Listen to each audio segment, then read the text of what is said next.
Court of Fulton County is now in session. I pledge allegiance to the flag of the United States of America and to the republic for which it stands, one nation, under God, indivisible, with liberty and justice for all. Father, we thank you for this time to come together to consider the needs of the county. We ask for your wisdom and guidance and patience, and help us to look into the needs and make good decisions. Be with us, guide us, watch over us, and help us always to be like your Son, Jesus. In his name we pray. Amen. Amen.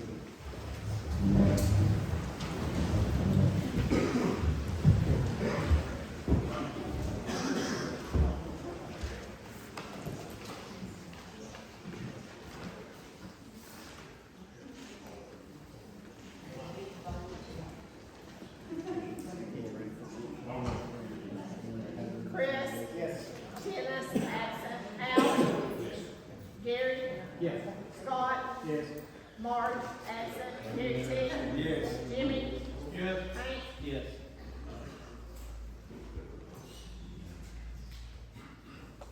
Okay, you were all mailed packets, and in those packets were minutes from the last meeting and clerk report, treasurer's report.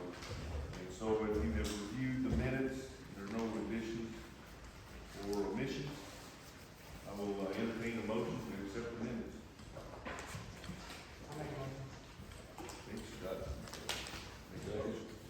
Chris made the motion. Al seconded. Chris? Yes. Al? Yes. Gary? Yes. Scott? Yes. Gary T? Yes. Jimmy? Yes. Hank? Yes. Okay, next up is the clerk's report. So you reviewed it. I will entertain a motion to accept the clerk's report. Okay, Gary made the motion. Okay, I'll second it. Al? Yes. Gary? Yes. Scott? Yes. Gary T? Yes. Jimmy? Yes. Hank? Yes. Chris? Yes. Okay, next up is our clerk, or treasurer's report. You all have reviewed that, and there's no questions, so then I'll certainly entertain a motion to accept the treasurer's report. So moved. Second. Okay, Jimmy made the motion and Gary second. Gary, Yes. Scott, Yes. Gary T, Yes. Jimmy, Yes. Hank, Yes. Chris, Yes. Al. Yes. Okay, next up, we have, Anthony, the, administrator for Baxter Health, and he wants to introduce our new administrator to Baxter Health, Fulton County Hospital. Sir. Hold this up here, and I apologize for my voice, dealing with some allergies recently, but want to introduce everybody to our new administrator for Baxter Health, Fulton County Hospital, Easy Niles. Easy's been on the ground with us there for the last couple of weeks and has already really hit the ground running, and selfishly, he's provided a lot of relief for me time-wise. I've been able to pull back to Mountain Home quite a bit, which was part of the plan with it. I'm still going to be very involved with Fulton County Hospital, but Easy's going to be running the day-to-day in the community, so definitely wanted to introduce him to you and let you say a few words. Certainly happy to be part of the hospital and the team up there. My first week was very exciting, with the weather and other things that went on, so I feel like I had a chance to get acclimated really well, and I'm just excited to see what we can do there. Outstanding, well, thank you, Easy, and Easy and I have gotten acquainted, and I have full confidence in Easy running that hospital. Anthony, I thank you for all your leadership and continued leadership there. Absolutely. And Ron wanted to send his apologies. Him and Debbie were going to be out here tonight, but we had our quarterly medical staff meeting overlapped, so they sent just wanted to give everybody in the room, all the Quorum Court, just a general update on the hospital, answer any questions anyone has. So overall, it's been a very busy time, I think, since we last reported to the Quorum Court. I know we came, I think, at the beginning of the year, and gave some recognition and a plaque, but we didn't really talk about operations, financials, anything like that. So just wanted to take a couple minutes to update you there. So as of January 1st, the contract between Fulton County and Baxter Health officially went into effect. We have been able to onboard all 150 or so employees. They're now Baxter Health employees, and that happened back in December. So that was a tremendous feat by our education, HR team, a lot of the Fulton County team. So we've got that done right now. As far as an update overall at the hospital, a lot of exciting things happening right now. We are continuing to grow, even over last year, which we had grown from the year before. It's been a little over a year and a half since Baxter has been a part of the hospital over here, partnered with the county. Things like our swing bed program, our emergency room visits are way up, our clinic visits are up, outpatient services across the board are up. So I'm very pleased with the progress that we've been able to make out there. And the team at Fulton County Hospital, we're now back at Fulton County Hospital. The original employees there have been great. They went with us on every step of the way. They ask questions when they need to, and they support the decisions we make. And the decisions we make, I tie it back to our mission and our purpose at Baxter Health, and that's to champion access to compassionate, high-quality care. And I feel like that's definitely what we've done in the last year and a half here at Fulton County. If you remember when we came in, guys, it was probably a matter of one more payroll before they had to close the doors at that hospital. I think we shared with you that Debbie, our CFO, and I had to kind of crawl into the bank of Salem and ask for an additional loan to meet the first payroll.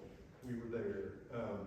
And happy to report that we have paid all those loans back, and I may have informed this QC before, on that, but then all the local vendors that we've been able to get current with, and then utilize them for additional projects. I don't know if a lot of people know about it, it's been on social media a little bit, but the generator project and electrical project that we're doing at the hospital, the previous board had approved $500,000 to basically get the facility upgraded to meet code and life safety. And so that project's been underway, and we're using a local company for that, so definitely putting dollars back into the community. So something, we're very supportive of this community, not only in Salem, but Fulton County in general. So that is, in my mind, that's an improvement that never would have been able to be made without this partnership that we formed. And that, what we're working on right now, it seems silly. When we came in, previous administration was able to secure a grant for a brand new generator, but it was never hooked up. I mean, for lack of better words, it was never hooked up, and that generator is going to be responsible for the older part of the hospital. The newer part with the ED and the ORs has emergency backup power, but where we actually house the patients at the hospital, if the power goes down, there's no generated power. And we've had a couple power outages recently where I've had to just get on the phone and get trailers with generators up here and our engineering team to hook it up, and it's worked out okay, but definitely not ideal. So investing back into the facility, I think really just trying to meet the promises that we made to this group and to the citizens of Fulton County. Some new services that we've been able to bring out there and that we're on track for bringing right now. The family clinic at the hospital, currently if you go there as a patient, you leave there with 2 bills. You get a facility fee and provider fee. That was from the way it was set up before, as a provider-based space, we call it. So we're in the process of converting it to a rural health clinic. And what that will do for patients, you only get 1 bill, and they base it on their income. They use a sliding scale to determine how much you're charged. So it's definitely, that, in my opinion, has been a barrier to accessing care to that clinic. So I feel like we're going to see a lot of just organic growth from that.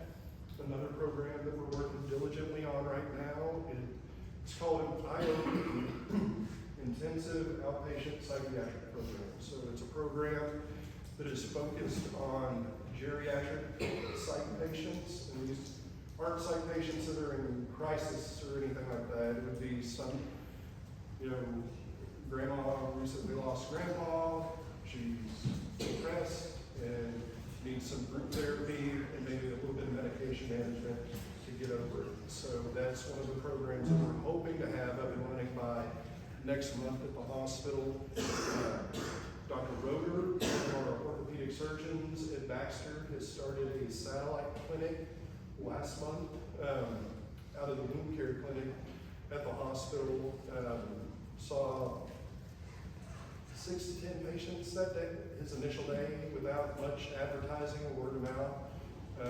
We have Dr. Knox and Dr. Moore are also credentialed over there, and we're working with them to set up satellites as well, and always talking to other specialists, cardiology, can't think of any others, some general surgery eventually is a goal of ours over there. So trying to, again, improve that access to care for all the citizens here in Fulton County. So, like I said, a lot of exciting things going on at the hospital from a financial standpoint. And I apologize, we didn't bring any AV equipment to put a presentation on. We'll try to get some up here the next time we report.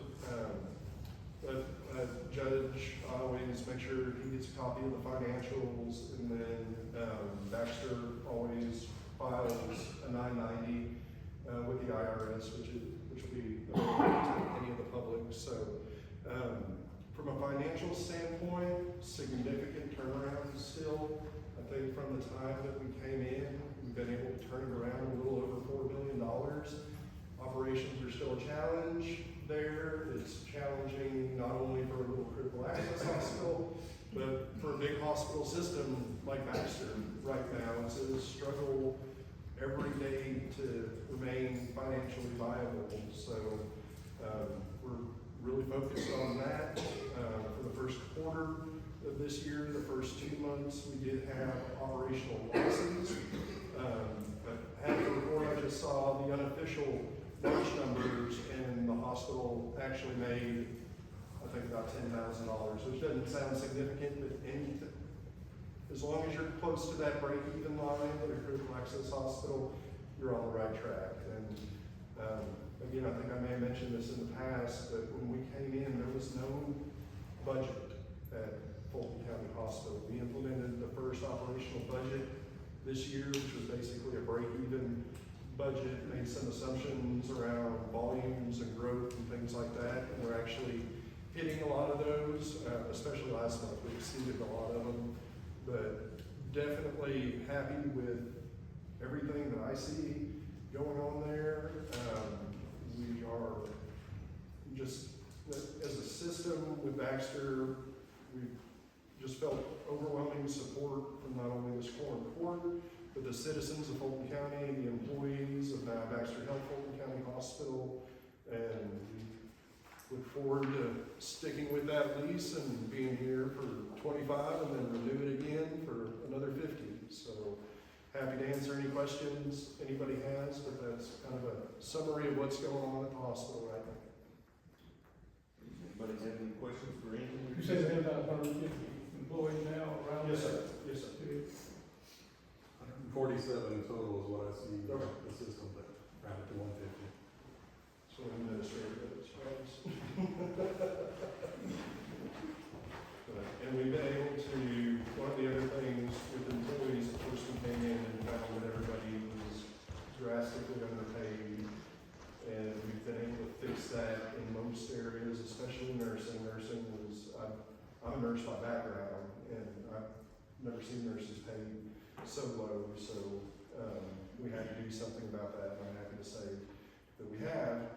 We got to be able to financially back it up and support it, and so that's a good thing about a small hospital like this. You can get the frontline people engaged and rally them behind what you're doing, where it's a little harder at the big house with, 2,300 people. So it's been a joy to be here, and I thank you guys for letting me be a part of it.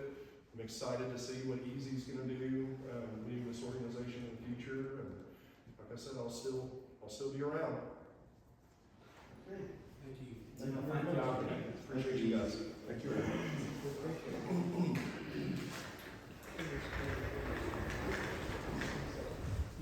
Get out of your hair.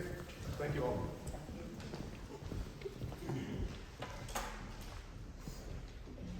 Okay, next order of business is a salary adjustment in a corporation for Kelsey Tanner. And so what happened is she hired on with the road department. Road department employees started at $13 an hour, but she started lower, $12 and some change there. So, and that was in November of '23. And so we need to catch her back up, and she should have started at $13 an hour, and with those raises, okay? And so the appropriation is for November and December is $339.67. Now let me just make this caveat, okay? There will be a time when I will ask for public comment, okay? But not until after we're done with business, and then I'll open up for public comments, okay? All right, so 2024 would be $2,222, or I'm sorry, $2,224.85. June through April, $627.33. April through December of 25, $1,798.27, for a total of $4,900.12. Now that's included, there's $4,057.99 in salary, social security contribution, $310, 49, 40, looks like 40.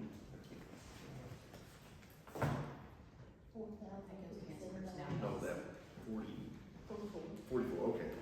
So $310.44, and then retirement, $621.69, and that's the total appropriation for $4,990.12. So, okay, anyway, so that's the appropriation. We'll get Kelsey caught up. Take the So- $13 an hour, Yes, $13 an hour. and everybody at the road department is making $13 an hour. Yes. But it's for heavy equipment operators, it says. No, it says road department employees is what the first policy says. Road superintendent and, So, like I said, the public comment will be at the time for that. I think I'm allowed to speak. Roll call.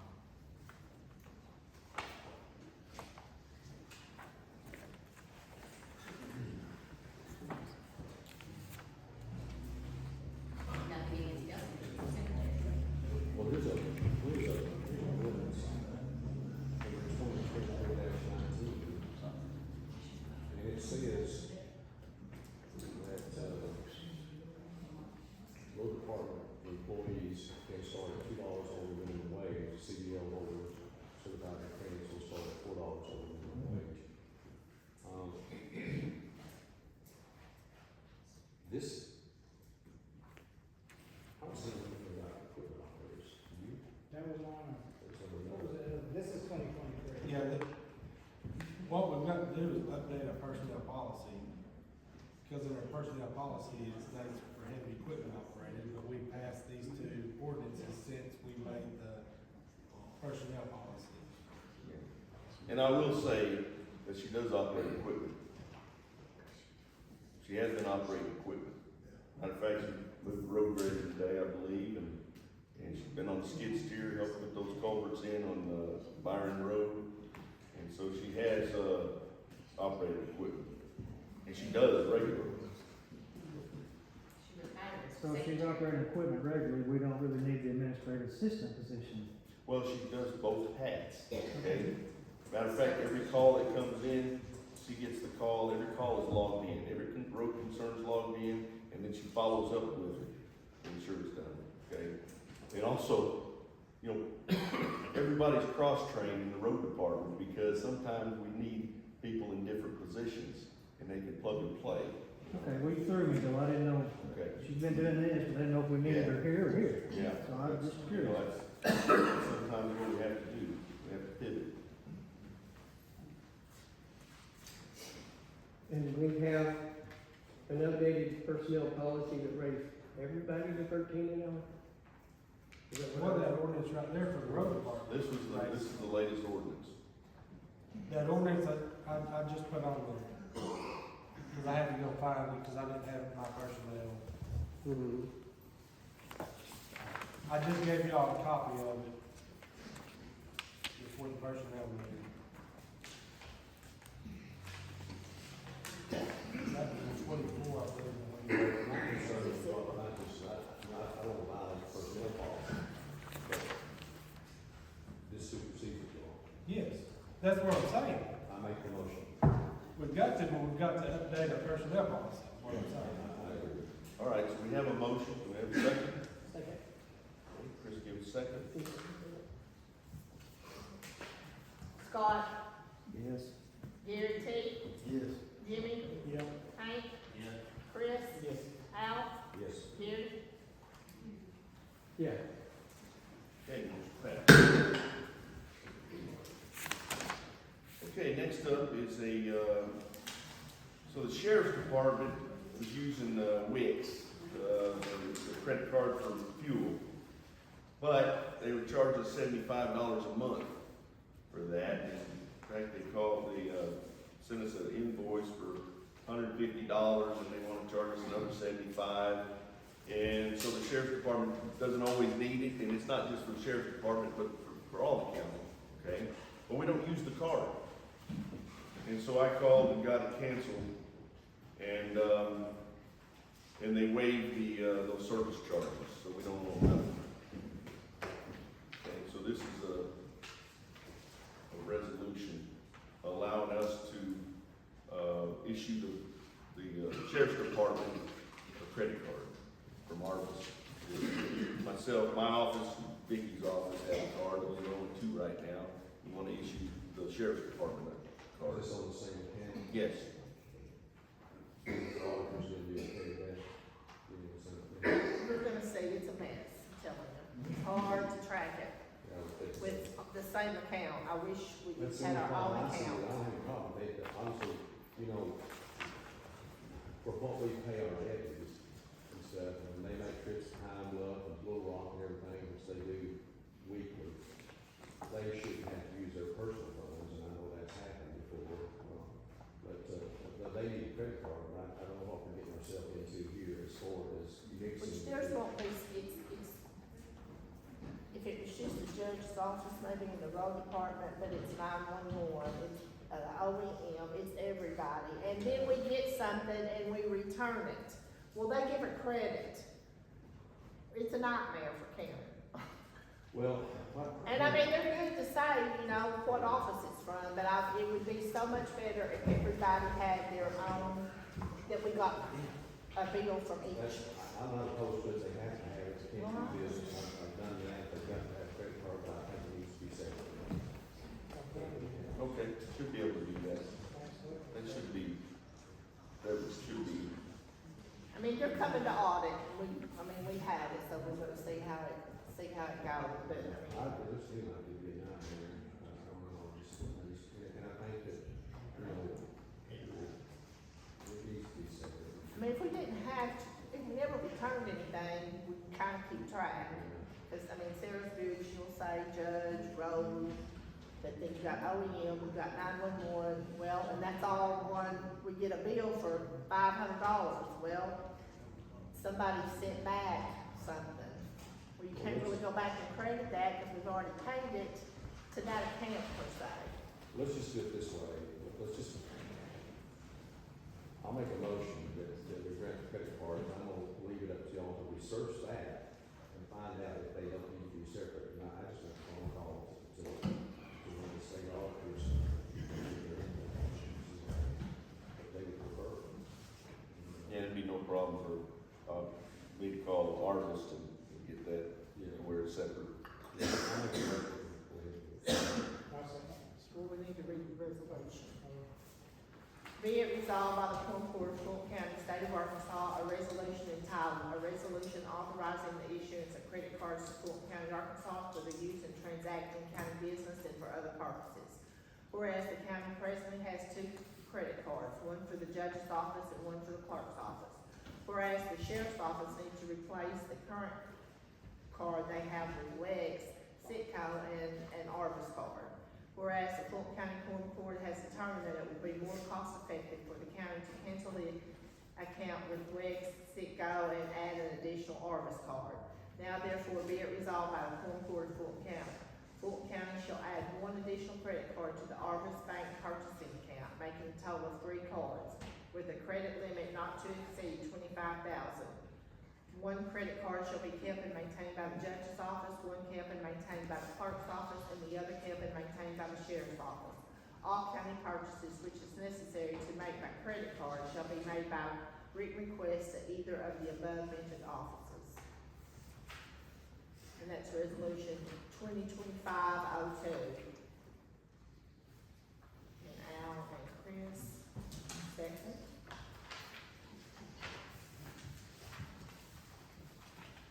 Gary T. Yes. Jimmy. Yes. Hank. Yes. Chris. Yes. Al. Yes. Gary. Yeah. Scott. Yes. There you go. Okay, next is in your packets. I emailed you proposed road ordinance. And so the road names are almost complete with the number of miles each road has. But we need do a little bit of work on it, and so I'd like to table that to the next Fulton Court meeting. Not second. continue to table. I'll second it, Second. Jimmy, Yes. Hank, Chris. Yes. Al, Yes. Gary, Yes. Scott, Yes. Gary Team. Yes. Okay, next up, let's talk about the old sheriff's department roof. As you can see, it's got a tarp covering it. So I spoke with the insurance adjuster, and they've approved, the estimate that I received. And so we're on target to get that re-roofed. We're gonna, when you come into town, the first thing that catches my eye, I presume everybody, if you look to the left when you're coming in, and you see that eyesore, the old sheriff's department, right? It's dilapidated and everything. Well, anyway, so we're gonna roof it the same color as the courthouse, and I'm gonna paint it the same color as the courthouse, so it'll be presentable, okay? We come in to say the first impression, so folks will have a good impression of our town, and so that's what's on the thing. But anyway, I got approval from the insurance adjuster. They're gonna pay for it and do a little work on the inside as well. So, okay. What all is in that building right now? OEM? Right now, there is really nothing. Okay. So it's not this one, it's. No, behind it's this the one behind the federal building. It's old sheriff's. It's the old sheriff's department. one? Real good. Yes. Yeah. So are those not physically connected? Is there a wall between those two? Yes. Yeah, they're physically connected, but you can't go in there from the federal building. Okay. Okay, it's attached to the federal Yes, building. yes, yes. Okay, and so the plans for the federal building, okay, is, eventually I said I, not me, but we are going to paint the, under and above the windows and the entrance there, get it presentable. And we've done a lot of work on the basement of that federal building to make a storm shelter out of it, okay? We've got 8 benches being made right now in the Salem Ag School, and so we're gonna make that available when we have tornado warnings to the public, so they have a safe room. Are you intending to do anything with that jail? Well, yes, what I'd like to do is completely gut it, okay? And the fence around it, that little yard, we have bids out. Well, I don't know, I don't know either. but we're gonna, what's the alternative? You can't let it,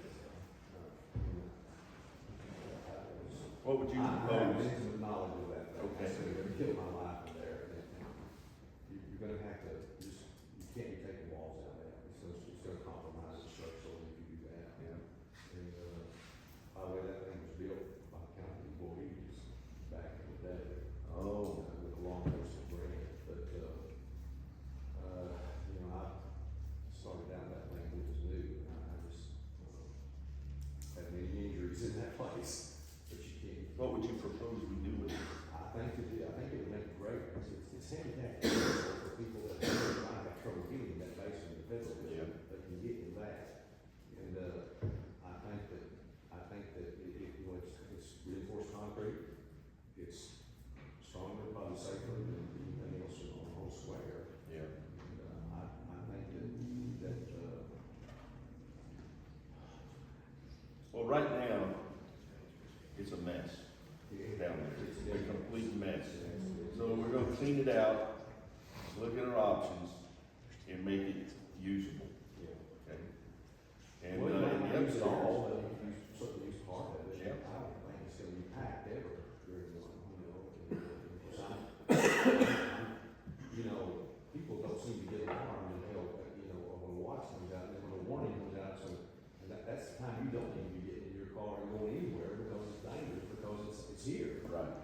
since it's been closed. Yes, but I'll take you down there and see the difference now. I think you'll be surprised. And, so we're trying to, improve our facilities, okay? Because the one thing I dislike is dilapidation, and Well, I think neglect. this is representative of that. Yes, yes. So we've, done substantial work on our facilities. So, And you still have some record left over resolution interest rate. yes. Well, that top part will be used for things, and I'm sure that it will be used. It won't take a whole lot to dress that up, so. Okay. The main thing is making it look presentable and, and that. Okay, well, next up, we'll talk about, this latest disaster. And what's going on.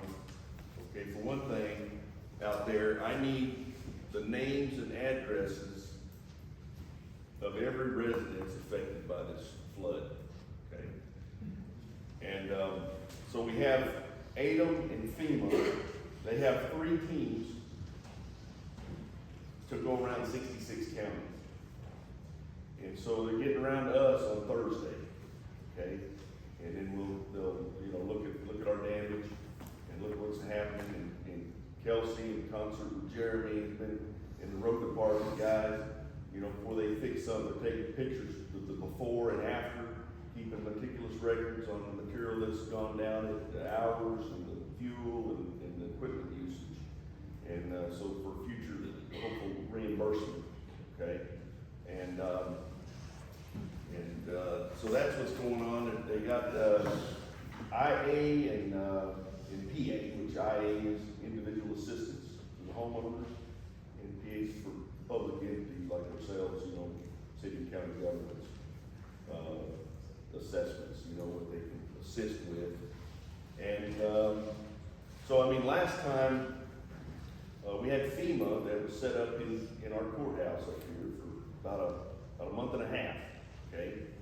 And, had their FEMA signs on the courthouse, and people came and got assistance and everything. And then, the county, of course, we were reimbursed from FEMA. And, it didn't take a lot of time for us to get reimbursed for that money. It started coming here, set up in June. By November, we got our money. And so that was a welcome thing there, okay? And so with that being said, I need an advancement so we can really start major work on our roads and bridges. And so I have an ordinance here, an appropriation that I'm gonna ask for. And so, I need a motion to place the ordinance on the first reading. And the amount is for $200,000.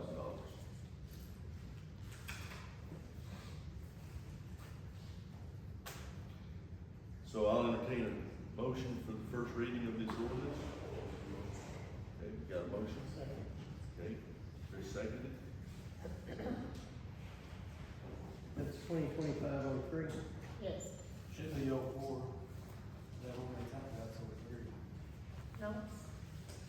2025 on three, so what is it? The other one No, was for resolution. that fund, you told me that. Yeah, Oh, that's, it is all three, that's what we're fixing to read. you create the fund? Yeah. No, what he's got is for. Yeah, what I've got, yeah. Appropriation for the, Well, this is an ordinance, the other one was a resolution. no, this is a different, We passed another ordinance for that. to appropriate $200,000. No, this is just No. gonna create the fund, Yes. it's just telling them how much you're gonna ask them.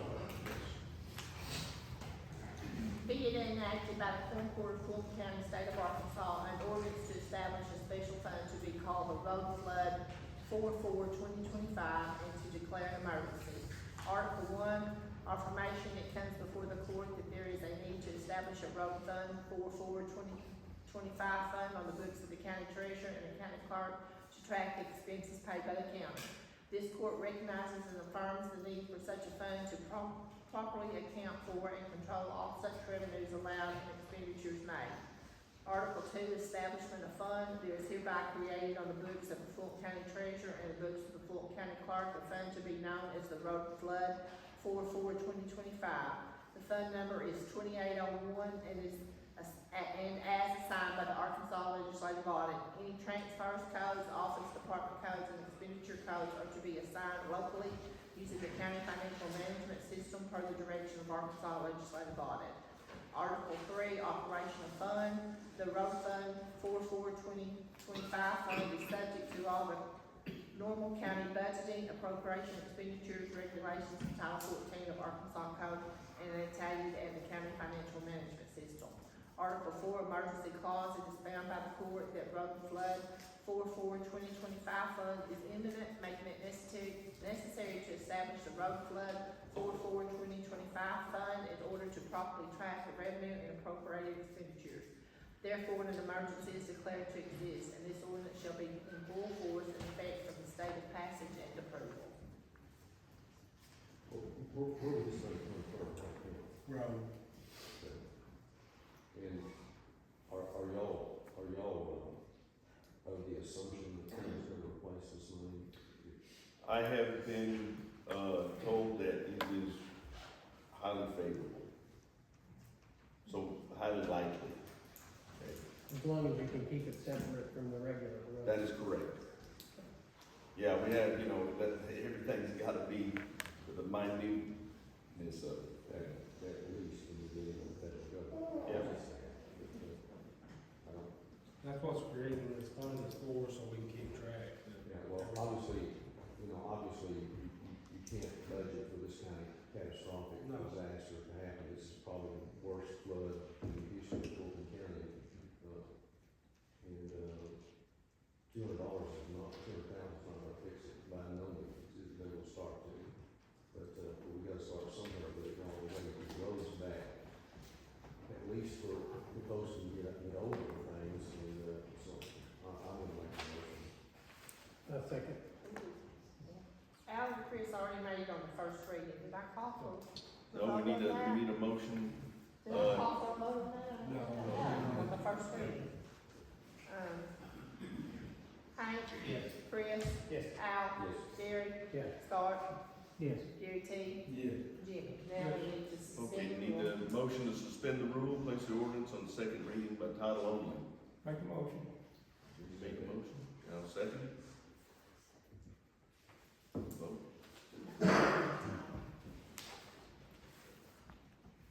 An ordinance to establish a special fund to be called the Road Flood 4/4/2025 and to declare emergency. Chris? Yes. Al? Yes. Gary? Yes. Scott? Yes. Gary T? Yes. Jimmy? Yes. Hank? Yes.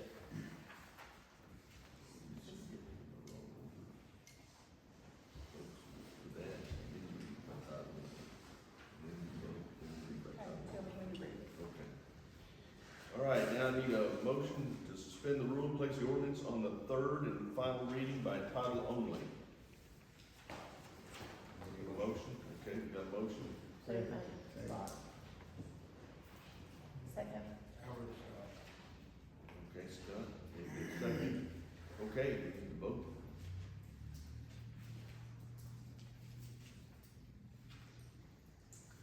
Al?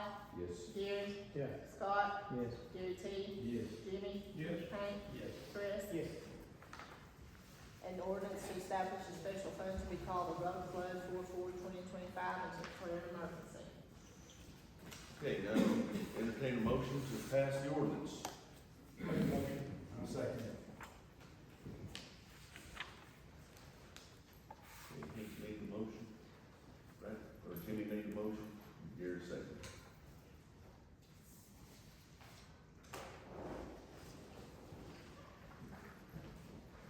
Gary? Yes. Scott? Yes. Gary T? Yes. Jimmy? Yes. Hank? Yes. Chris? Yes. Al? Okay. Pass. Okay, next up, we have a guest with us, and this is Gary, this is Izard County's OEM, Office of Emergency Management. He'd like to say a few things. Gary? Go right ahead. Yep.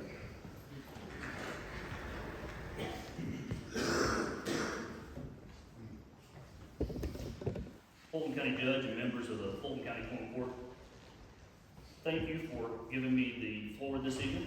I appreciate the opportunity to speak to you. I requested to address this court this evening not only as a representative of Hazard County, but as a grateful neighbor. Proud to stand in front of you and express my deepest appreciations for the incredible partnership and support that we've received from the men and women of Fulton County. In times of crisis, it's not just the sirens that signal help is on the way. It's the people behind those sirens. Those who rise to the challenge with courage, selflessness, and with an unwavering commitment to save life and property. And that is exactly what we experienced in Hazard County by your emergency response team during our recent tornado disaster on March 14th, 2025. I want to take a moment to specifically recognize some people and thank them directly.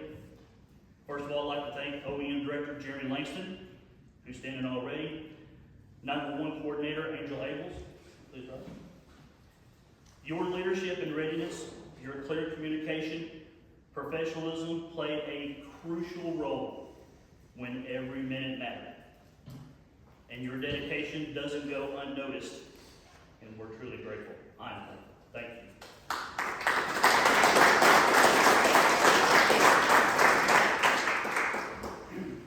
I'd also like to thank the first responders. Do we have Glencoe Fire Department in the house? Please stand. Byron Fire Department, are they here? Thank you. Please stand. Viola Fire Department? They couldn't make it. Got one right here. Please stand. Your willingness to cross county lines and to step into our community and fight beside us during this natural disaster reflects a spirit of service that is rare and invaluable. You remind us that boundaries on a map mean very little when it comes to protecting our citizens. You brought strength, skill, and heart, and for that we're deeply thankful and eternally grateful.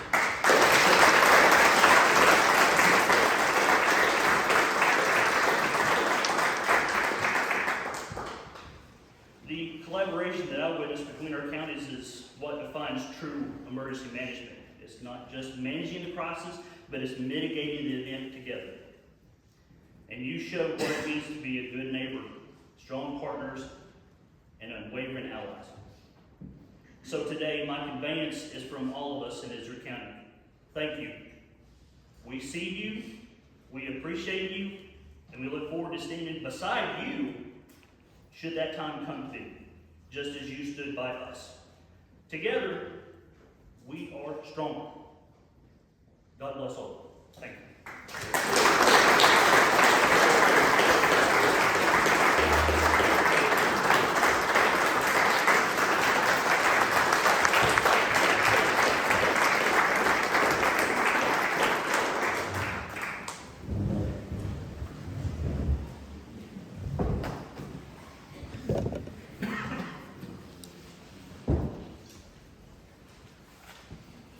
I certainly want to express my appreciation for all our first responders and fire departments. They are absolute heroes in our communities.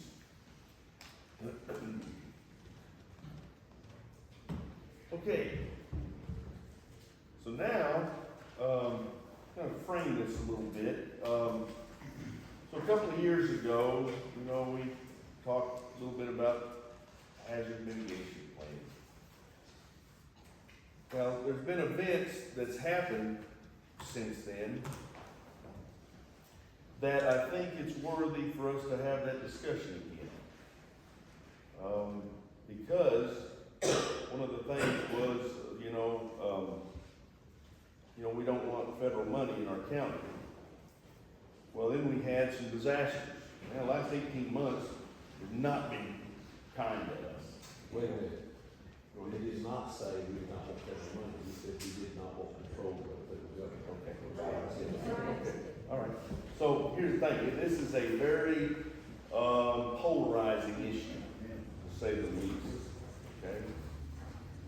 And so, you know, like I said, we had, you know, we're okay with getting money from FEMA after the fact, but beforehand, there's an issue. And so, you know, I go and ask questions to, you know, we're one of the few counties that's never had a hazard mitigation plan in the state. And so, you know, I asked my fellow county judges, you know, what problems have you had with the hazard mitigation plan, you know? And, in fact, I went to, our southern border county and rode with the county judge, and he showed me some new bridges that have recently been replaced and put up and everything, using the state hazard mitigation grant. We cannot apply for state hazard mitigation grants without a hazard mitigation plan, okay? And so there's, you know, a lot of different, you know, arguments that it's gonna cause us to have to pass ordinances, it's gonna change floodplains, and a lot of other things, okay? But here's the thing I need everybody to understand. You are the ones that have the input for the hazard mitigation plan. You know, I pulled, CFR out here, have a CFR, I will take a look at it there. Fine, yeah, here it is. Okay, CFR stands for Code of Federal Regulations, okay? And this is local mitigation plans. Okay, this is put out from Emergency Management and Assistance, Federal Emergency Management Agency, Department of Homeland Security, okay? So the planning process, an open public involvement process, is essential to the development of an effective plan. In order to develop a more comprehensive approach to reducing the effects of natural disasters, the planning process must include an opportunity for the public to comment on the plan during the drafting stage and prior to the plan approval. An opportunity for neighboring communities, local and regional agencies involved in hazard mitigation activities, and agencies that have the authority to regulate development, as well as business, academia, or other private nonprofit interests to be involved in the planning process. And to review and incorporation as appropriate existing plans, studies, reports, and technical information. Okay? Now we have, the city of Salem has developed a hazard mitigation plan in concert with the school district. And theirs is on the way to being approved. Mammoth Spring has had a hazard mitigation plan, it's good for 5 years, and theirs is being renewed right now, okay? So we have our municipalities with hazard mitigation plan, okay? And so, provided this is transparent, and everybody can see it, that, you know, I think it's worthy of, now we're not gonna vote on whether or not we're gonna have a hazard mitigation plan. We're not doing that, okay? But we are having a conversation about it and seeing, because before we approve the hazard mitigation plan, we have to see it, okay? And if everything lines up, and then it goes for a vote to approve the plan. It takes 1.5 to 2 years to develop a plan, okay? The plan costs $40,000, okay? If White River writes it. However, we get a grant for $30,000 of it, so it costs us $10,000. $10,000, the ROI, or return on investment, is substantial, okay? I'm talking, $300,000 grants, $1 million grants, $1.5 million grants. Bunch of money. Bunch of money, okay? And so as a matter of fact, we just happen to have somebody here from a county with a hazard mitigation plan, okay? And so, we can sit here, none of us have any experience with a hazard mitigation plan. We read about it, but we don't have any hands-on experience. We don't have any experience to fall back on, right? However, I've talked to, Judge Mark Counts, Judge Eric Smith, Judge Kevin Lindsay, okay? And, they all, had not had any problems with it, okay? And so Gary, if you could come forward here.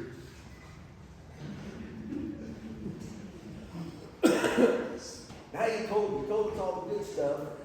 Now you're gonna tell us some I'll other just stuff. stand here, can I use the podium like I want to? Yeah, use the podium, use the podium.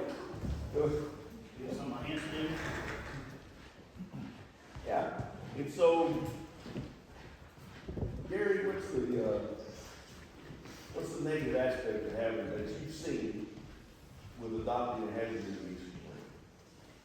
Well, first of all, let me say this. I am not here to advocate a hazardous mitigation plan. I'm not here to sell anybody on the idea of a hazard mitigation plan. I don't work for them. I don't work for those folks. I am simply your neighbor from the south that came here tonight to show my gratitude to your fire departments.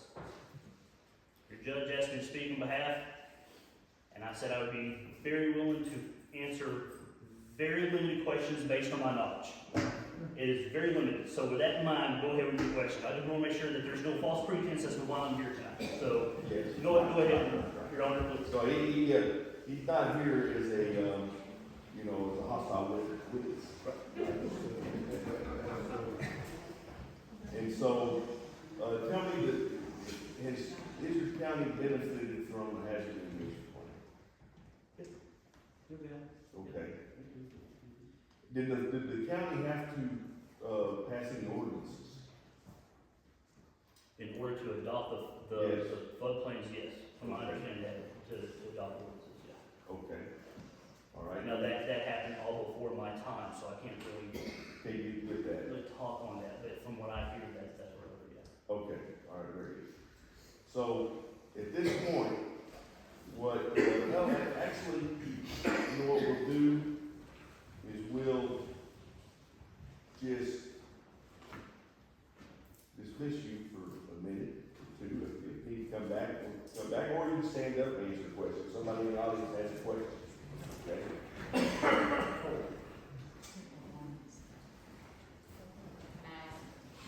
Yes, ma'am.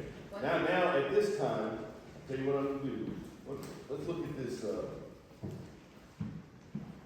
I'll tell you what we'll do. We'll do the transfer cleanup, okay? Then we'll get back to hazard mitigation, okay? And then after we have that discussion, and then we'll make a motion to adjourn. How's that sound? And I did give all the transfer, cleaning up in 2024, we need to make that retroactive. It's just to get everybody zeroed out within the departments. It's what we do every year.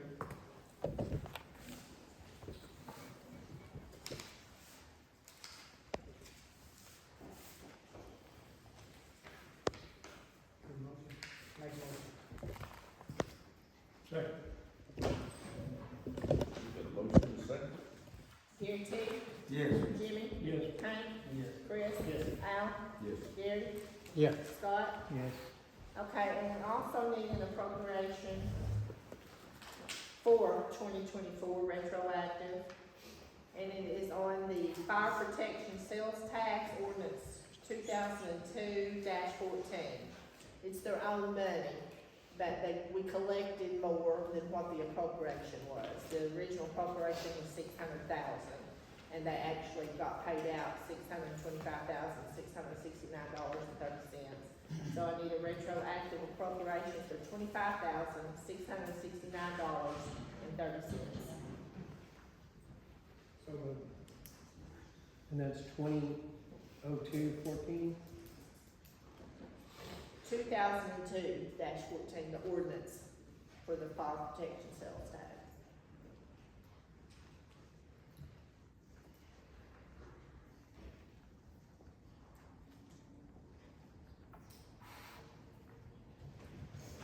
And we have that money that We've already Sales paid tax. them, they've collected that in their sales tax. This is just to clean it up. This is just a cleanup. and so it makes the notation for It's it just to a be- wash. It's Okay. not a new appropriation, I mean, it's their money.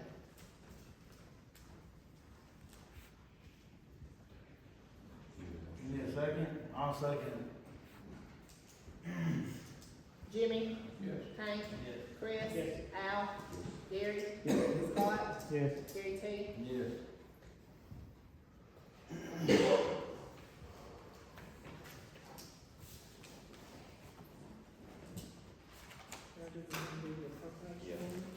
Okay, now we need a total appropriation ordinance for tonight, and that'll be 2025-04. And that will be for the transfers and the appropriations, and total appropriations is $230,659.42. $230,659.42. I make that motion? Second. Motion second. Hank? Yes. Chris? Yes. Al? Yes. Gary? Yes. Scott? Yes. Gary T? Yes. Jimmy? Yes.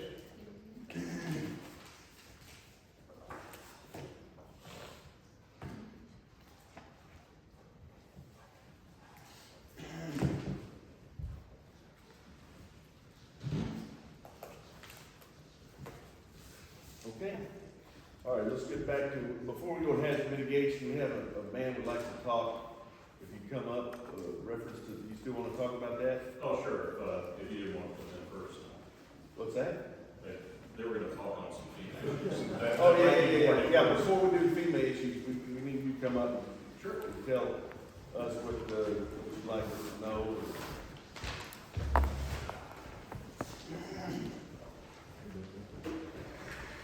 So, thank you for having me, my name's Dan Blow, I live off Republican Road. I've been noticing over the last few years, we've had some issues with a lot of stray animals out and about, mainly dogs. They're getting in the road, I almost hit one last year, probably belonged to somebody, but you never know. They're getting into the trash collection pickup where Highway 9 intersects with Republican Road. I saw a couple dogs out there a year or so ago, just tearing into the trash, putting it all over the highway. I figure it's gonna cause an accident if it hasn't already. And I discovered that Fulton County doesn't have an animal shelter. I think maybe we used to, I'm not sure, but there's costs. I understand we're talking about flooding and disasters, all that stuff is obviously much more important. But I had an idea that maybe we could cooperate with the neighboring county or animal shelter, like Horseshoe Bend, Mountain Home if we have to. Just kind of find out how much it would cost for them to have an agreement with us where a resident of Fulton County could go to their shelter, drop it off. As far as funds for that, I know nobody likes taxes, so maybe have a GoFundMe, give Singo campaign, just go on your county website, and people even from outside the county might be interested. Put a cute picture of a puppy on there, some people are gonna be inclined to give. So, that was just my thought. I think that's all I had for you. Thank you very much. Thank you. Okay?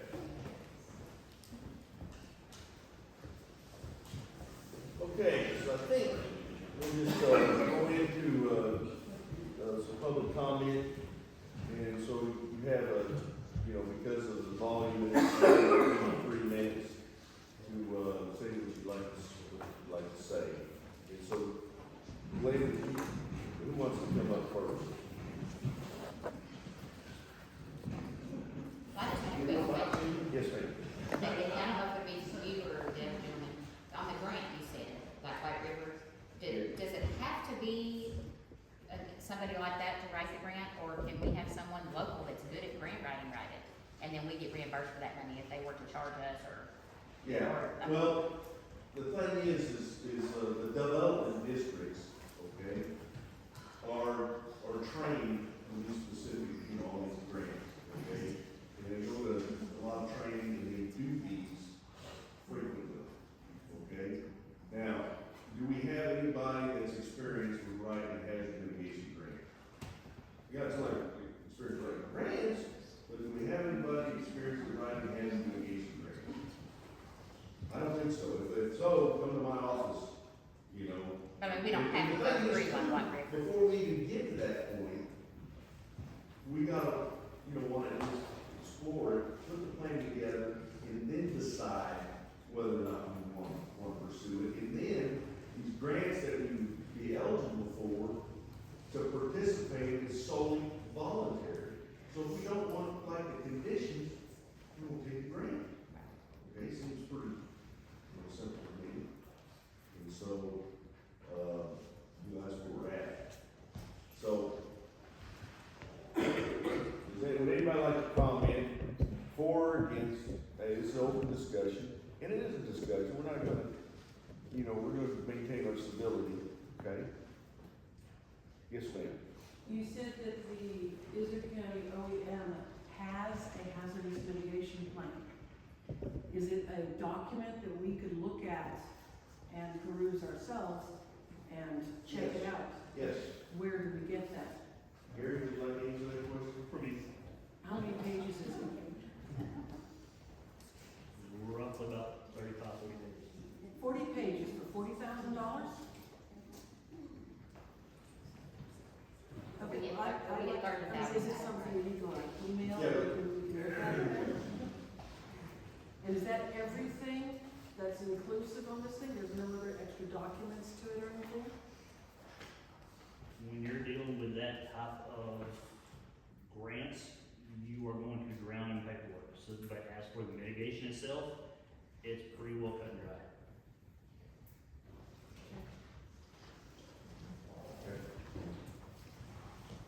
So we can get a copy to the county, and the county make it available for everyone to download and read it. Maybe put it on the Facebook page? Imagine Or so. on Facebook. See, why not? It's online. It's online? Yes. I'm sorry, I didn't know that, sorry. I'm probably not the best representative, but I didn't know that. There is an answer. So I can probably answer Gary's questions better than Gary can on that. It's public documents. Most counties' hazard mitigation plans are online. I'll step over here in front so I can actually be on camera here. Gary's online. I have pulled that for people that were alluding to this master mitigation plan that we have in Fulton County that I've not seen. But they wanted to see some actual plans. So I pulled Baxter County's got one online. Gary's is online. Sharp County's was, I had to get it through Cherokee because Sharp County's records wasn't online that well. It's a new plan that they just had rewritten. I spent a large part of my day contacting these people that don't have plans. It's on this FEMA map that gets mentioned. Had a great discussion with Judge Fields down in Columbia County, that's down in Magnolia, in the southern part of the state. Asked him about his expired mitigation plan because I was trying to find somebody he was specifically mentioned for not having a plan. And whenever I asked him about his hazard mitigation plan, about the expired hazard mitigation plan, he almost had a heart attack. And then he said he'd call me right back, and he went and called the planning district, and they were about 30% done with his new plan. So it's not necessarily the answer I'm looking for. I'm trying to find stuff of people that let their expired. Most of them that I've called today, I still have not heard from Judge Irwin in Walnut County. Talked to the OEM for Lawrence County, he was with Judge Barnhill, so that was pretty much talking the same one. All their plans are in review. I've not found somebody that has an expired plan. It's still up to people, so whenever y'all do anything, it still has to be written up to people, so we can, you asked about the 50, 40 pages or so. The thing is what makes it such a long process is first they've got to go through every school district, every municipality, get information from them, get feedback from the public at large, go back to file stuff, come back and present it again to the people at large in a meeting, in a public forum. And it's a long, arduous task to write 40 pages. It's not that the 40 pages are that tough, it's just, there's certain steps you gotta go through. Okay. How long does the plan last? You said the plan is 5 years. Plan lasts 5 years. 5 years, and then you have to pay again or get a grant again to have it Yeah. rewritten? Or can you just keep continuing that plan? You have to have a plan, you have to have those public meetings, you have to have that public engagement to do that. Most counties typically kind of just split the cost between the municipalities there and then the county. That's usually what happens on most of it.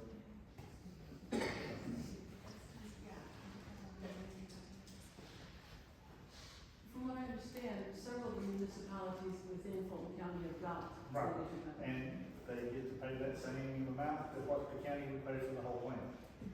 So Okay, so if the county got the plan, they're covered under. would the municipalities still need to have their plans, or they can drop theirs? They can drop theirs and they can be covered under the same plan for the county.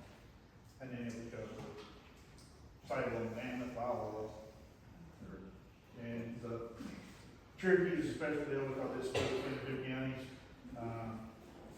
All of the Fulton County part of Cherokee gets covered because the Sharp County part has a.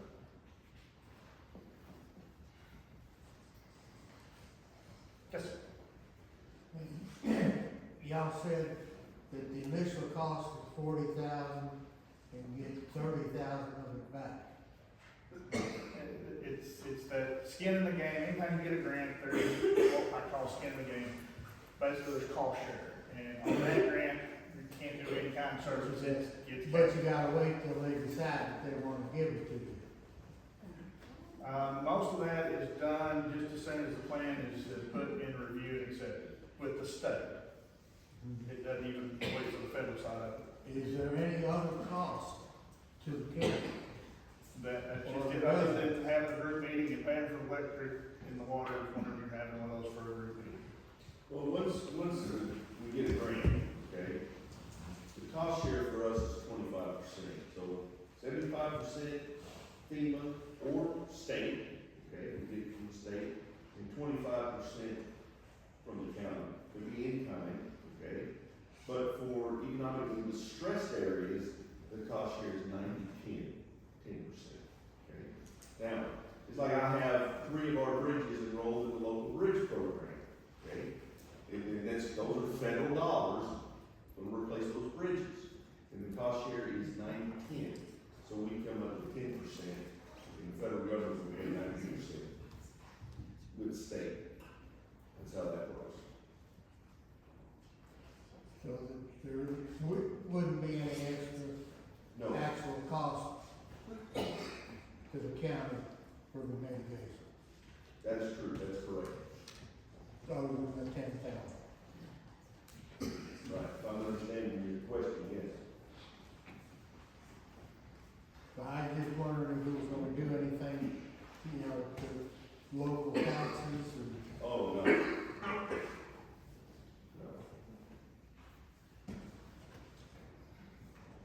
How would this benefit us? I mean, how would it have benefited us in this flood? Okay, so what it does is it analyzes what are our risks, what's our hazards that can affect us. So matter of fact, the St. Andrews fault line could affect us, you know, huge earthquake. Okay, so what can we do to minimize the effects of an earthquake?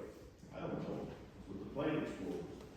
The thing is, we've had a lot of tornadoes. We had, the last time I did research, we had like 115 tornadoes that hit our area since 1955, okay?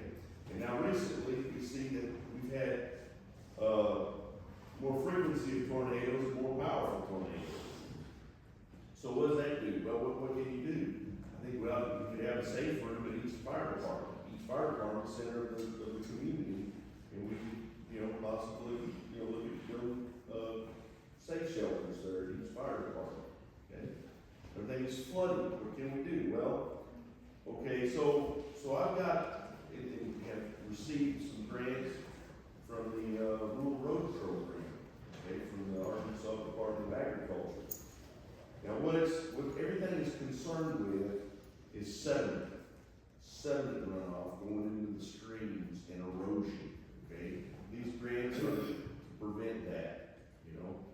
can't, you're not gonna get grants just to improve a dirt road, okay?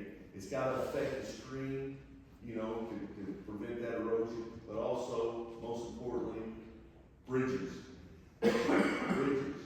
Our infrastructure in the county is old and dilapidated. We have 104 bridges that are registered bridges with the Arkansas Department of Transportation. I've discovered we have some bridges that are not registered for whatever reason, and so I recently had one that, you know, was questionable, all right? So I asked RDOT to inspect it, come and find out whether it was a registered bridge. So now it's a registered bridge, the only problem is they closed it down. And it's gonna be expensive to repair or replace. And so right now it's closed down until we can, you know, find some way to get the funds to replace it. But I've already, okay, so these three that I've enrolled in the local bridge program, one of them is the Cold Springs Access Bridge on the Spring River. Okay, that's number one. Number two is the one on Mount Kong, and they just closed that one on us. Okay, and then the other one's Smith Ford. Okay, so that was, I don't know, a year and a half ago. So I called and followed up. Okay, when can we expect, you know, start working on it? You know, what's time frame? Okay, because we know Humphrey's Ford Bridge took 10 years, but it went through, you know, 3 or 4 different county judges and finally got done. Well, you know, the time frame is 2 years. Okay, 2 years. So unfortunately, these things don't get replaced in a, you know, as quickly as we like. Okay, and so, you know, the thing is, these grant mitigation grants to pay for our bridges is, you know, Hazard County went there, looked at Hazard County roads, you know, I was, you know, prepared our roads for the roads and things, but, and, you know, I saw the bridges. Hey, how in the world do you pay for this? How to state mitigation grant. So we called down there, hey, you know, oh, you can't apply for this unless you have a mitigation plan. So it's cutting us off that opportunity. Okay? And so, you know, I'm gonna run the tracks to find out if it's gonna hurt you. If it's gonna hurt you, you know, there's always a trade-off, but if it's gonna hurt you, I'm not interested. Okay? But if most all of the other counties have this, why shouldn't we? If it's going better. You want an answer to that? You don't want FEMA. Look at North Carolina. In this town. I don't know how many of you have had any experience with FEMA, I've had a little bit. Well, we had experience just last summer. Okay. What experience I've had with them, they're the most wasteful organization in this nation. They will waste more money and take control of more of your property. If you look at those, and he's talking about streams and bridges and everything, they will take over control of any river that's designated as river. I live just above the Strawberry River, but they will also take control of any contributaries to that, which runs right across my farm. They can come in there and tell me what I can and cannot do. Anytime they want. Huh? Go ahead, sir. I'd like 3 minutes before time whenever the questions you ask, please. But, being wasteful, there's not another organization out there that's as wasteful as them, from what I've seen. I went through Katrina. They made us throw our supplies out of the units that we voluntarily took down there. We had full of medical supplies. Oh, you can't use those where it's under FEMA control now. And they made us throw those out into the yard, and they supplied us all new supplies. Thousands of dollars worth. To add insult to injury, we were volunteering. Oh, you have to sign up, you have to sign in, you have to do this, we got all these rules, what you can and cannot do. And then there was organizations down there, another ambulance service, that I personally know. They contributed they designated 30 units for 30 days at $3,500 a day, and not one patient did they do.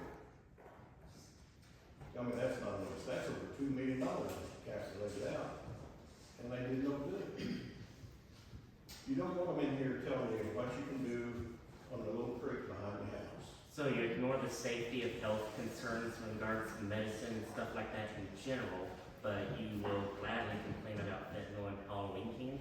Do what? I didn't understand. So you guys will complain about medicine being wasted because it's from unknown sources in federal disasters, but you'll actively complain and suspect that there's drugs in our candy. They knew our organization. But they have to have a certified process to follow in terms of due It's all process. sealed up. We had to go and get it out of the warehouse, but we know it wasn't. I'm not disagreeing with the validity of it. I'm just saying that maybe we should be working with them to discover a process to amend and fix that rather than just saying they're wasteful. You can't fix them. Well, it actually, it's come to my attention that, President Trump rolled back, Obama's and, Biden's, there's waterways, that, where they control the water, they say, well, the water's not yours, folks, it's not yours, and everything. But Trump is rolled that thing back. But that won't, they will still out there operating, they will tell you, if you sign an agreement with FEMA, It's got to be, they got claims claims locally, it's got to be approved by FEMA. Okay, but it's our claim. Okay, now that, what you're explaining there, Glenn, is, after the fact, the disaster after the fact, when FEMA comes in. then they'll tell you what you can and can't do. Do that anyway. You want that? Yeah, well, what they did in our case, okay, is with this disaster cleanup, with the tornadoes, okay, they, told us that, for the burning, matter of fact, Josh, you could, go through what we had to do to pile the debris, and you had to burn it separately, okay, and then you had to dispose of the ash, in a certain way. Okay. I've heard the comment, oh, we're getting free money. There's no free money. No, there is absolutely no free money. That's why, you've gotta have this skin in the game. There's no such thing. No, there's no such thing as a free ride. We already paid them taxes, it's just dollars we're missing. That's exactly right. Okay, let's move on. We have this man that would like to speak. Good afternoon, ladies and gentlemen. I'm a Fulton County citizen, have been since the early 90s.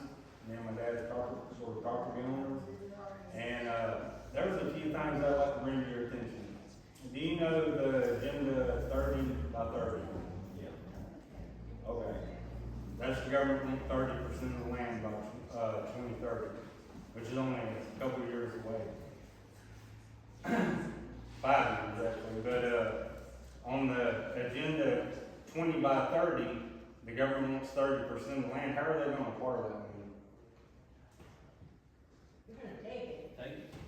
Okay, well, they're almost there. They're like at 27 to 28% to having that agenda fulfilled. And that's not very far away. I mean, it won't take them long to get there, but then, say they get 30% of the land by 2030. And this ties into hazardous mitigation. I'll bring it all full circle here in a second. The 50 by 50 by 2050, if they have 30% of the land by 2030, they have to get 1% of the land from 2030 to 2050. So 1% of the land in the USA each year would be 22.6 million acres. And I don't mean nothing to read off of it. Y'all can go research this. I have it all up here. Okay, well, that's the government saying they want the land. All right, here's the deal. Hazardous mitigation, there's a whole chapter in there that's about land acquisition. I've read it, and I'm really going to study it because when y'all bring this up, I'm going to fight far apart. That land acquisition is a big thing in that book. Actually, the one I read, there was 33 pages. 33. Okay, to top it off, if you read that and you have any reading comprehension skills, I'm more talking to you people than these guys here. If you read that and you study and you have reading comprehension skills and you can use reason and logic, you'll understand that that is basically teaching the government how to acquire your land. Government officials. Well, that ain't it. I'm fixing to bring it full circle. Alright, that's just two aspects of it. I got one more aspect and then I'm Okay, you got about another minute. Okay. Well, listen, weather modification. Have you ever heard of geoengineering? Do you think it's a thing? Yeah. Do you think it's going on? Do you think the military does it? They do. That's not counting the hundreds of private companies. You can go Google and research it for yourself, people. I've got pamphlets right here I can hand out if anybody's interested in the research material they need to find this stuff out for themselves. If you get to looking into that, I've looked at the MSD sheets and all that stuff on this, of the toxic bull that they're putting in our air that is polluting every single thing. It's breaking down the whole web of life. These people are using weather as warfare. And if you don't believe me, why don't you look up Operation Popeye, what they did in the Vietnam War. They created monsoons back then to disrupt the supply routes of the Viet Cong. This is all stuff that anybody can go look up, but you better do it fast because they're fixing to take that away from you too. Thank you. Okay, thanks very much.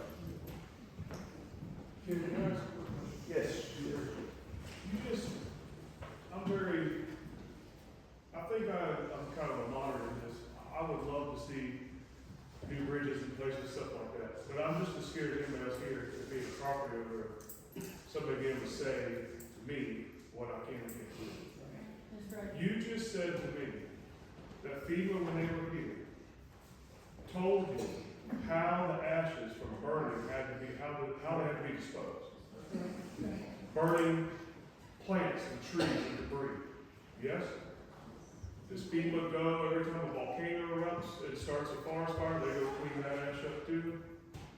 You know what? Listen, hold on. You got me. I'm just saying, what makes you so sure that that's where it would stop if we got involved? Yeah, that's the problem. I'll tell you what gives me some assurance is the fact that other counties have been using it without problem. Right. There's no problem with it. Listen, No. the cat Hey. will let the mouse run around in front of it for a long time. All right, so, anybody else got anything? I would urge people, talk to some people in West Plains where they have, go talk to the people in Los Angeles, California, that lost 10,000 homes, and they're the most regulated people in the world out there. And their mitigation plan failed miserably out there. Right. And the last I heard, not long ago, as long as that's been, since that happened, they had issued 2 permits to clean that up. 2 houses. Good Lord, y'all. I mean, this is what you get when you get government regulation like this. If you will go talk to people that have been victims of this, you know, as your representative, and I have donated my entire life, 46 years now, to serving you. I don't take that lightly. I take it very serious. I want to maintain the standard of living that we have here in Fulton County.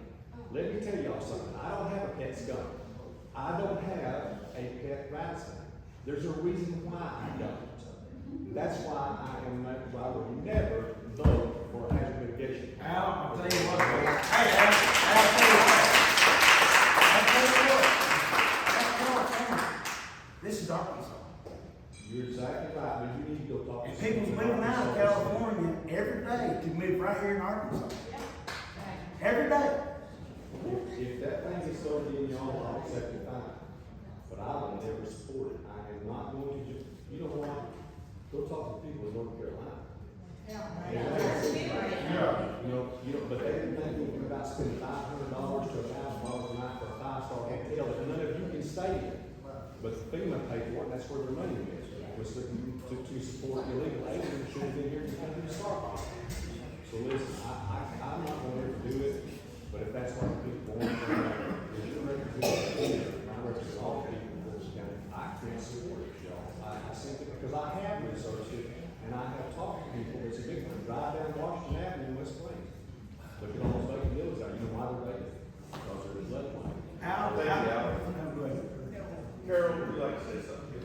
I just have a couple of things to say this evening. I do have experience in hazard mitigation planning, a lot of experience. And, I understand that you all don't, and so you have not seen great things that can come from it. Wait a minute. And please do not interrupt me. I have 3 minutes. No, wait a minute. You're saying that I don't, you're telling me that I'm not ignorant. Like, let me tell you something. I've been the OEM coordinator of this county. I have gotten this county $750,000 from FEMA. Almost every storm shelter in this county, I'm the one that got the grant from FEMA. So don't tell me I don't know what I'm talking about. I've dealt with them more than you have ever dealt with them. That has nothing to do with what I'm talking about. What I am saying is, the judge sat there and said, nobody here had experience with this type of hazard mitigation planning, and you do not. You may have written some grants for some very specific projects, but you do not have experience with the role and scope of this type of planning. I do. And I will tell you all the great things that can come from it, other than focusing on the safety and the lives of the citizens of this county, which you obviously are not doing right now, is number one, it will save you money to do other things, like maybe pay the highly trained and skilled heavy equipment operators that are working for our county for $13 to $15 an hour.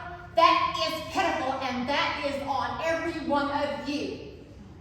So I'm telling you, if you do not do this, this is a pitiful, pitiful response by you as the leadership of our county, and I think we as citizens deserve better. You can pay more. And I will tell you one thing else. I have a lot of experience in a lot of different areas. Things like this credit card thing, that is ridiculous. There are systems out there that you can subscribe to that will allow you to handle things like that in terms of your business. I've worked in colleges and we've done this all the time. We have all these kinds of systems. So if you all aren't exploring these types of opportunities for our county, you are holding us behind. Thank you.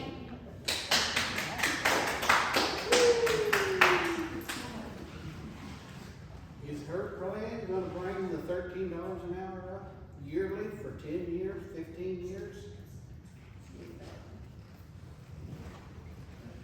Is what she's saying, is what she's saying, is her miracle plan gonna automatically make this road grader operator have $20 an hour?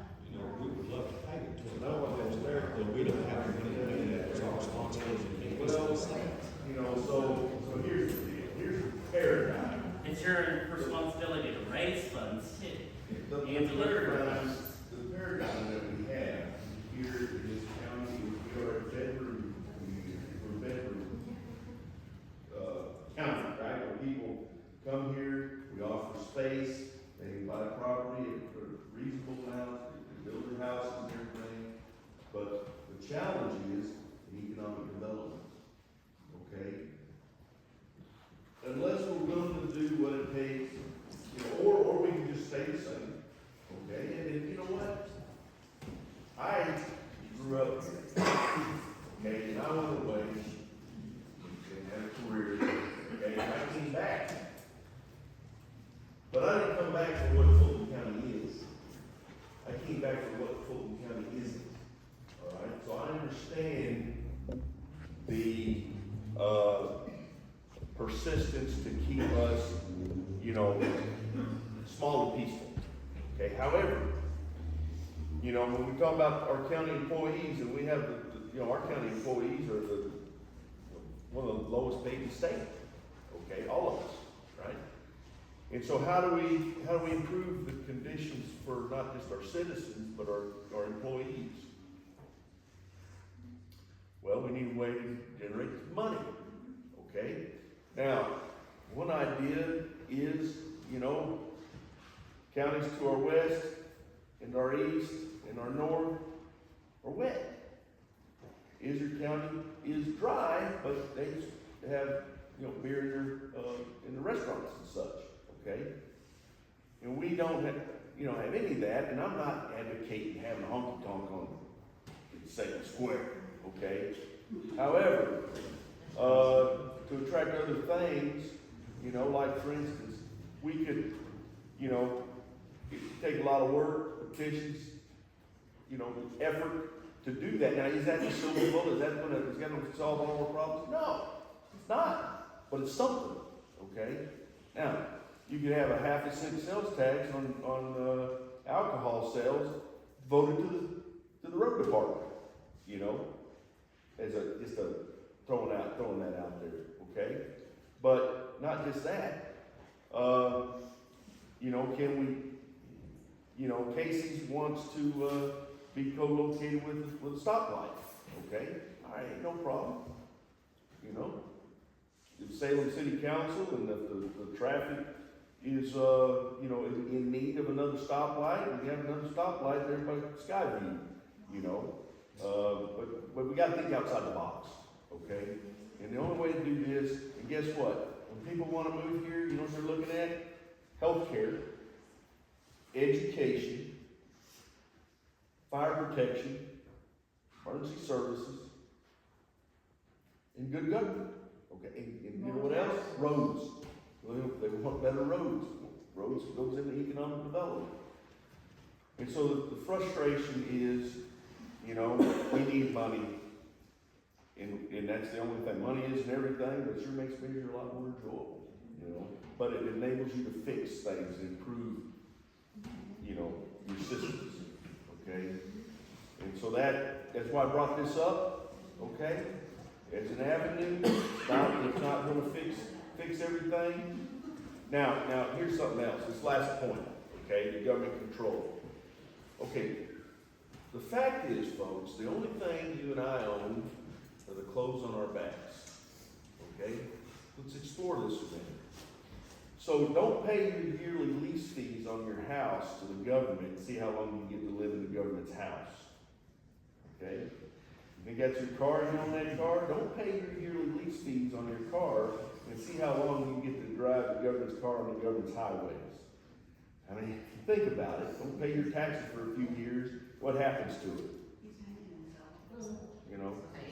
So that's all. That's the point. I hear you, Irma. Fine. Can I address that? Economic development, there's other ways of doing that. Okay. There's other ways to bring revenue in. Those need to be explored. We don't need to just jump in and say, oh, it's easy money, it's, we can get this, and it's all free. No, it's not. Yeah, right. You do not want to sell your soul to FEMA. You don't want more federal government to tell you what you can and can't do in your house. And that's what you do. If you go on one of these plans, they will say, oh, it's all fine and good, we're gonna fix you up and give you all this money. But when it comes right down to it, you gotta follow these rules here. Okay, Glenn, it just so happens, we have an economic development committee meeting on the 28th, okay? Okay. And so it's at 6:30, right up here. Right here. So I invite you to come up and talk about economic Can I invite development. some other folks? Sure, absolutely. And the chairs won't be nearly as full, I promise you. I'm kind of curious how, if any ladies or gentlemen up there have any idea how, the government's gonna go about their agenda 50 by 50. How are they gonna acquire 50% of the land? Do any of y'all have a response to that? I wanna know why you care so much about Well, I control can, of land. yeah, So it's gonna happen in, 3 years, we're gonna spend $8 billion on the plan, or $25 billion on the plan. Well, people keep taking. okay.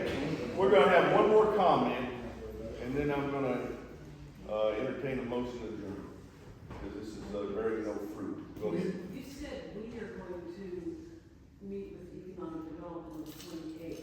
Who's we? No, no. Okay, no, we have certain members of the Quorum Court that is on the, Economic Development Committee. Gary is the chairman of the Economic Development Committee, and we have, other members.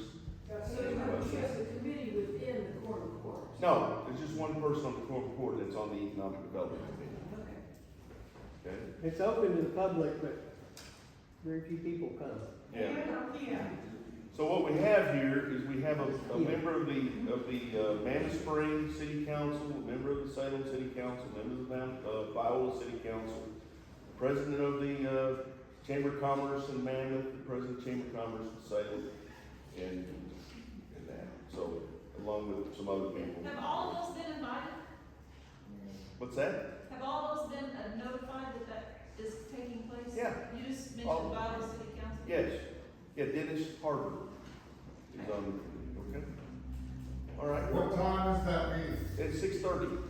Be at 6:30. Yes.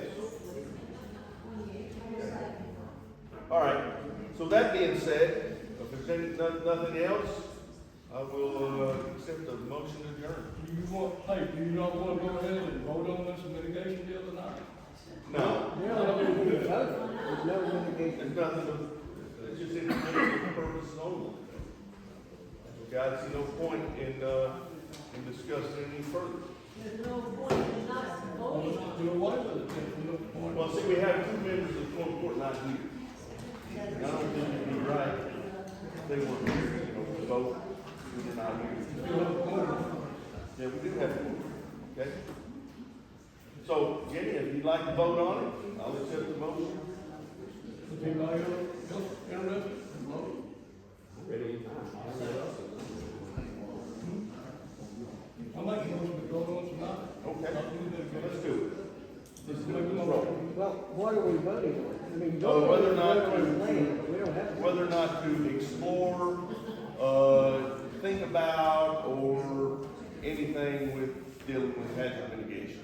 Is that what you guys want? That's what you want.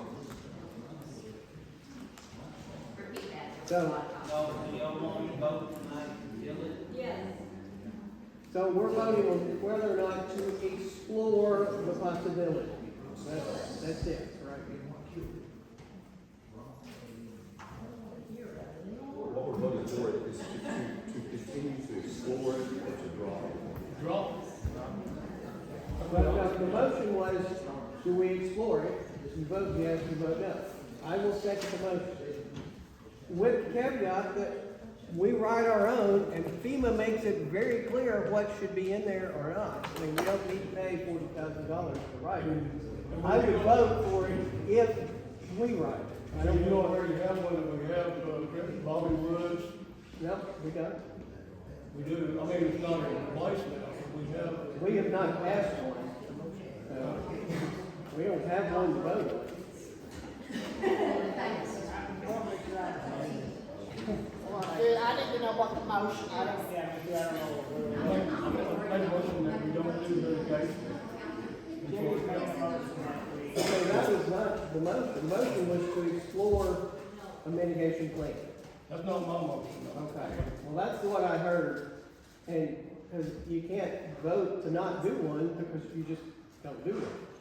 I mean, there's no need to vote. We're not doing one right now. The only thing you would vote on is, do we want to do one, yes or no? If you don't want to do one, we don't need to vote. Because we're not doing one. Yeah. No need. It was just a discussion anyway, so. With that being said, I'll accept the motion to adjourn. So we're not gonna vote? No. Well, that means- It's not gonna talk about it anymore. How about that? Oh, you said that 2 years ago too, didn't you? Hey. Huh?